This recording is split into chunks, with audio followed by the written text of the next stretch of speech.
one good or bad, did two people called Adam and Eve live in the Garden of Eden at some point? Did that happen, and were they the first humans? So the reason I've gone for the Adam and Eve thing is when I do our reading, which is Romans 5, starting at verse 12, we'll get there in a minute. We're talking quite a lot about Adam, so actually thinking that through before we get there is worth doing. So I'm going to do that a little bit now. In terms of Adam and Eve and the Garden of Eden, there are two schools of thought. This is a myth, and when I say myth, I don't mean it's not true. A myth is a story to make a point, to tell you the truth. So there's one set of there weren't actually two people called Adam and Eve. This is something that we are given as truth in the Bible to teach us what happened and how God set up the world. The other side of it is, yes, absolutely, in 6 days, or there was these two, and they were there. Either way, doesn't actually matter for what we're talking about this morning. Because the way you can think about this, it doesn't matter either way, because both lead us to the same point. The understanding of science, the best science we have, is that Homo sapiens, us, came from two original ancestors, probably somewhere in North Africa. And that we all come from two people. And those, you kind of all the different names of kind of the different creatures in evolution eventually that get to Homo sapiens. If you believe in evolution and in Christianity, the idea is that at some point God breathed into those people. And they're not just Homo sapiens, they're Homo divinis. The breath of God is breathed into creatures who then become the first humans. You can also equally believe that there were God created two people from the dust, and it is literally true. But it leads us to the same point.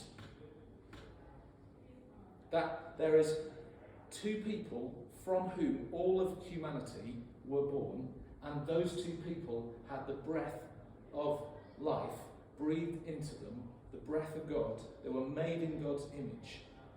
And that is the really important point before we get into this about Jesus and Adam. So this is Romans 5, starting at verse 12. Therefore, just as sin entered the world through one man, and death through sin, and in this way death came to all people because all sinned. To be sure, sin was in the world before the law was given. But sin is not charged against anyone's account where there is no law. Nevertheless, death reigned from the time of Adam to the time of Moses, even over those who did not sin by breaking a command, as Adam did, who is a pattern of the one to come. But the gift is not like the trespass, for if the many died by the trespass of the one man, how much more did God's grace and the gift that came by the grace of the one man, Jesus Christ, overflow to many? Nor can the gift of God be compared with the result of one man's sin. The judgment followed one sin and brought condemnation, but the gift followed many trespasses and brought justification. For if by the trespass of only one man death reigned through that one man, how much more will those who receive God's abundant provision of grace and of the gift of righteousness reign in life through the one man, Jesus Christ? Consequently, just as one trespass resulted in condemnation for all people, so also one righteous act resulted in justification and life for all people. For just as through the disobedience of the one man the many were made sinners, so also through the obedience of the one man the many will be made righteous. The law was brought in so that the trespass might increase, but where sin increased, grace increased all the more, so that just as sin reigned in death, so also grace might reign through righteousness to bring eternal life through Jesus Christ our Lord. Hallelujah.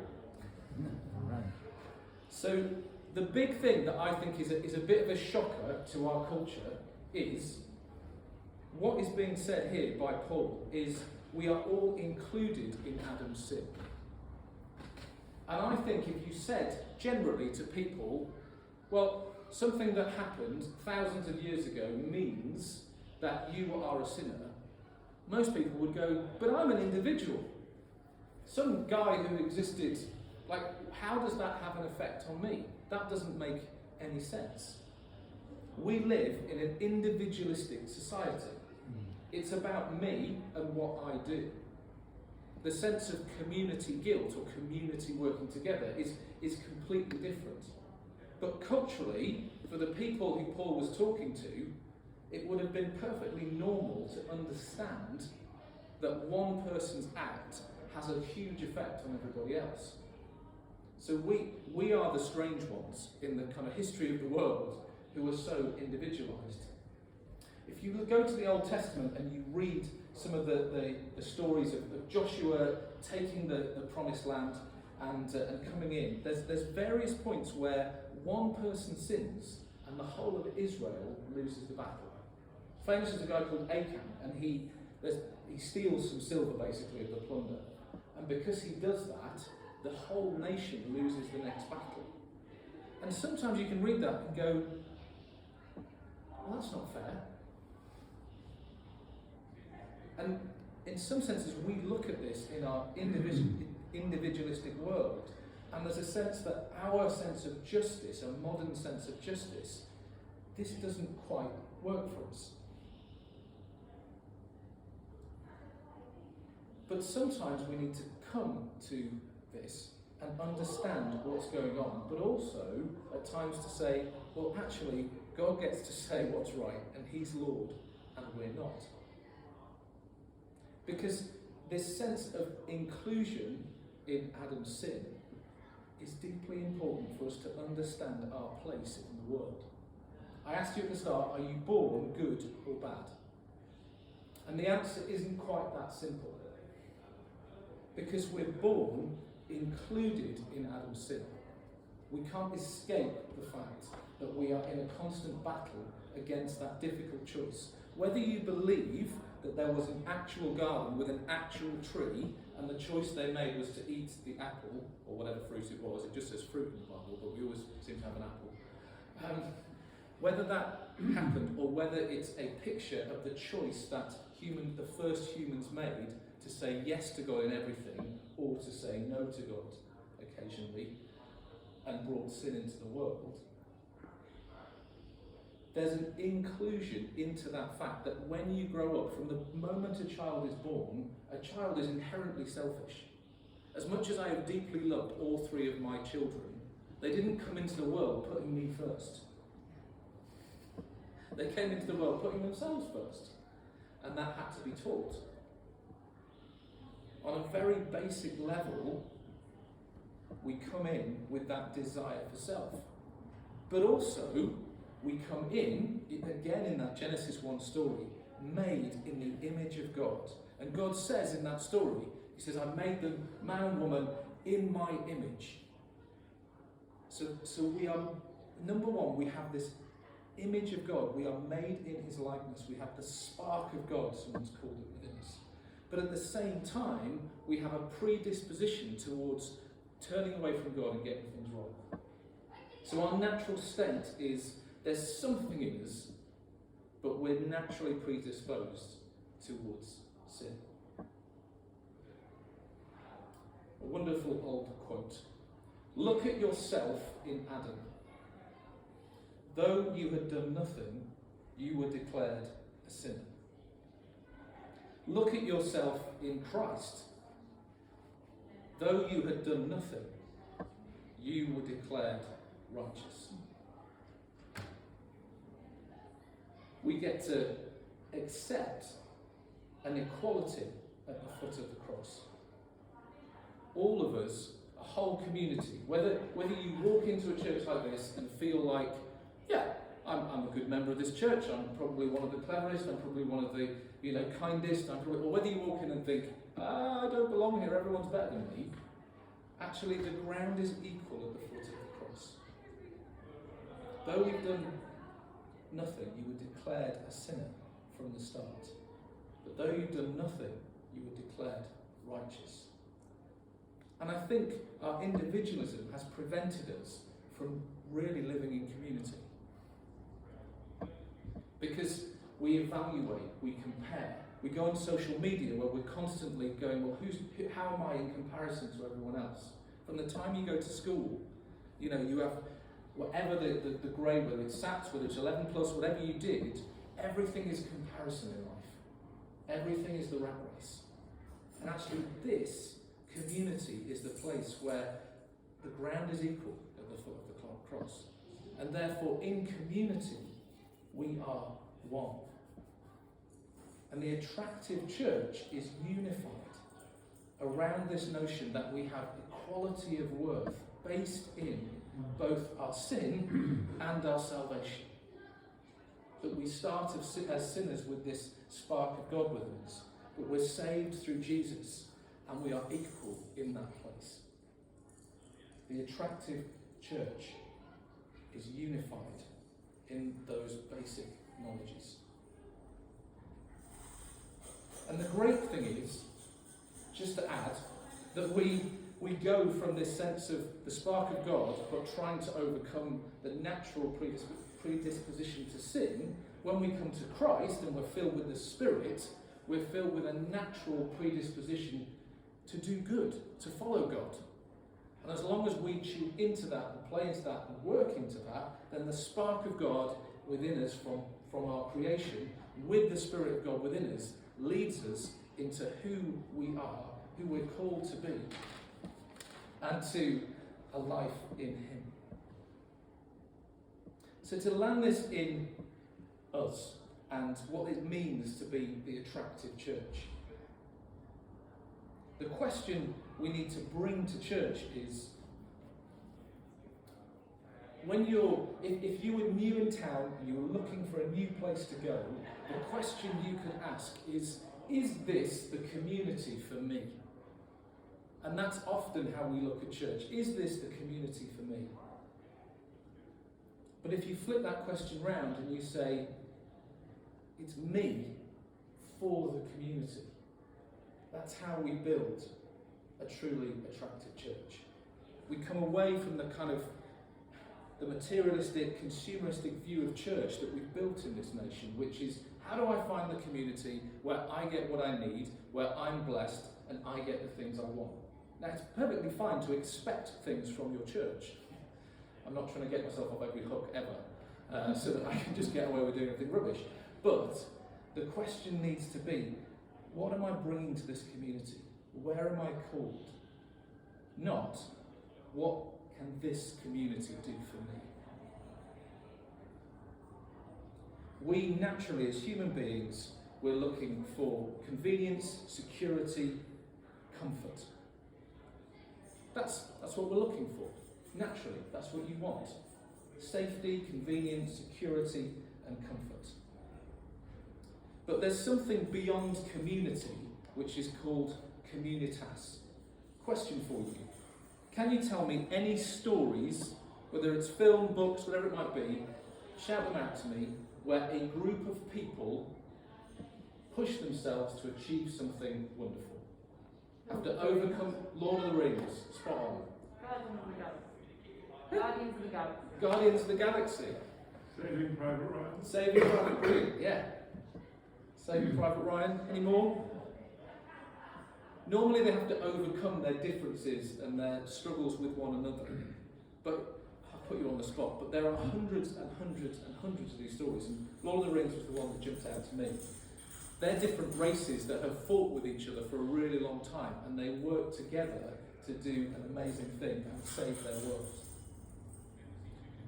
A shared ordeal creates something called communitas. So, just to bring this down out of Lord of the Rings into reality, and before the pandemic, the nearest thing I've experienced to a pandemic was being at a school where most of the kids boarded, and I was a day pupil, and there was a flu epidemic went through the school. And when you've got boarders in the school, it just rips through and like everybody gets it. And so a class that was supposed to have, say, 25 kids in it, for about a week, there were 4 of us. And then there were 6 of us, or 7 of us. And what was really weird is, it was a small group of us who didn't really get on. But for the course of that week, we were each other's community. And the shared ordeal of like, everyone around us is ill, and when are we going to get ill, and it just being a bit weird, brought those people close together. And even when everyone else came back, like, we weren't best buds, but there was a kind of like, we were never horrible to each other at least. There was a kind of shared thing of we went through that together, and that kind of stuck around. Sharing a kind of ordeal or a difficulty together and supporting one another, and with the door kind of closed to walking away, is what creates something called communitas. And it happens when we're put into a state that's different to our norm. Now, we've been through a different, the last 18 months has been different. And the more we band together in those situations, we build this thing beyond community to communitas. And that is what church is about. If you think about various different cultures around the world, if you go back far enough, what would happen is there'd be a rite of passage. At some point in life, the teenage boys and the teenage girls, either separately or together, would be sent out to achieve a task. So the classic one that's seen in films is the kind of Spartan. I mean, the Spartans were awful and did terrible things to their young people. But anyway, the thing was, boys, out you go, kill a wolf and come back, and if you do, you're a man. I mean, I'm not suggesting this is a good idea, but this sense of like, they would go through a shared ordeal, they'd send them out, and they would come back as kind of going from boys to men, girls to women, and having achieved the task together, and they would come back and be able, as a community, to go forward together in a place. And that sense of, that's why we do Soul Survivor. We send them away to do something weird, to have to camp, and then they go forward. And that, you know, the youth work has been working with them for years and years and years. None of them give their life to Jesus. They go to Soul Survivor. They do it overnight because it's a sense of that communitas. It's a different place, a different thing, and life can change. So, coming back to the Bible reading, coming back to the point to finish off, an attractive church is a place where we is more important than me.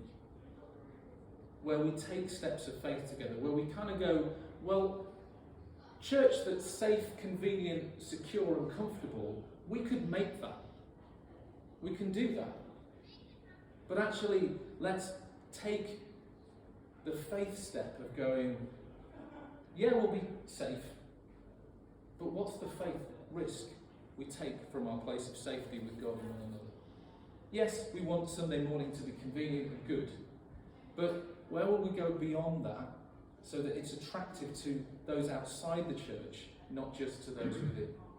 Where will we give up our security and comfort so that somebody else gets to meet with Jesus? How will we do that together? Because me on my own, trying to reach people, is really hard work. But doing it with people in a shared, even if we're unsuccessful, we'll get that communitas, that sense of doing stuff together. And that means opening up. So we is more important than me. We take steps of faith together. And we sacrifice doing hard stuff and let love reign through us. And that will build a church that's not just attractive to other Christians, which I feel like most churches are slightly involved in doing, but a church that's attractive for those outside who want that communitas. They want something more than friendship, and they want something that answers the big questions like, are we bad and good, bad or good, or bad and good? How am I saved? And how do we live with that shared sense of equality? And the final challenge that I want to give you is that if we're all equal at the foot of the cross, and if we want to build communitas, the simple first step for all of us is the risk of building an encouraging church. Now you might think, well, that's not hard. But actually going to somebody and saying, I've seen you, I know you, I see that you do this thing, and I appreciate it. We don't do it because it's hard.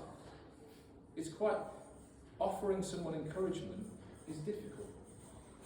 It means having noticed them. It means having thought about them. It means the risk of them saying, well, you don't really know me, or I don't know, it feels difficult. But if we build an encouraging church, then we have that security of who we are in God that's been spoken out by our community that allows us to take risk. And my challenge to us, my challenge to myself, for us as a kind of first step is, can we be people who are so encouraging, who speak to each other so often with, this is who God says you are, this is who I see you are, these are the great things about you, that means we can also be a church that says, hey, here's something God's saying to you that's really difficult. And we're so encouraged that we can say those things and then build communities.